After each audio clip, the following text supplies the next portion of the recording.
Hey guys, update. Bila Padilla declined to answer questions about her friendship with Angelica Panginiban and Kim Chu. Kasi nga kaya na-interview itong si Bila dahil nga mayroon siyang upcoming movie. Kasi kung tutuusin naman talaga, hindi na dapat uulitin ito. Last, I think 4 months ago na itong issue na sa kanilang tatlo eh. So ayaw pa rin tantanan ng karamihan. Hanggat kasi hindi magsalita, isa sa kanilang tatlo, hindi matapos ang issue talaga sa totoo lang, lalo na may mga interview sila dahil may movie. So, hindi nga maiwasan na maitanong ng mga ibang influencer sa kanila. And ang kagandahan kay Bila kasi nag-decline, wala siyang sagot tungkol doon sa kanyang kaibigan na si Kim and Angelica. I won't talk about it, ayon kay Bila Padilla. So, mas maganda na rin yun.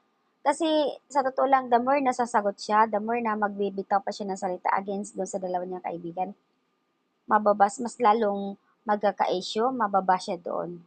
At syempre, iniisip din ni Bella na mayroon siyang movie. Kaya, mas maganda na tahimik na wag siya magsalita. So, tama yung ginagawa niya.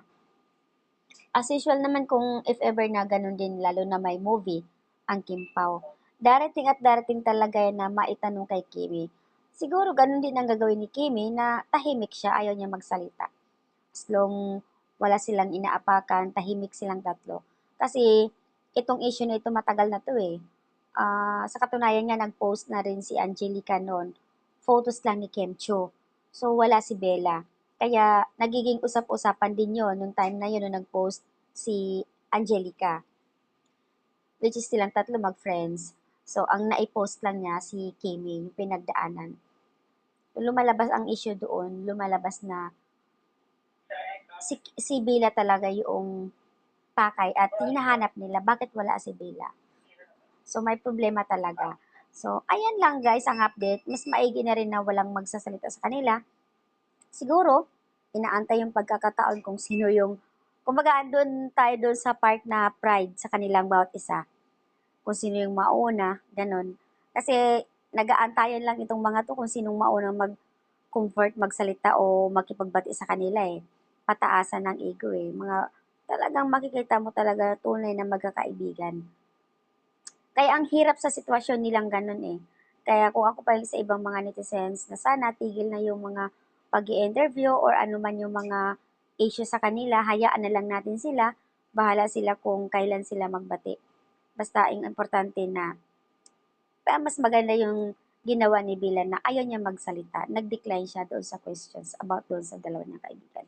Siyempre, the more na may sasabihin pa sa tungkol doon sa dalawa, mababa siya doon. Mas lalo siyang aatakin ng mga netizens, mga fans nila, di ba? So, yan lang guys ang update. Nabasa ko rin doon sa Kapamilya Online, Kami PH, at iba pa sa mga journalist.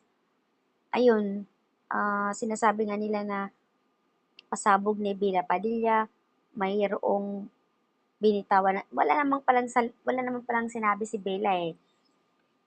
Ayaw nga niya magsalita tungkol doon sa kanila. Kaya, wag na natin ipilit guys. Kasi tama naman din yung ginawa ni Bella eh. Mas maigi ng tahimik na lang. Kasi pareho silang tatlong nag-aantayin sinong unang babati sa kanila eh. Kaya guys, please lang, stop na para matigil lang issue sa kanilang tatlo.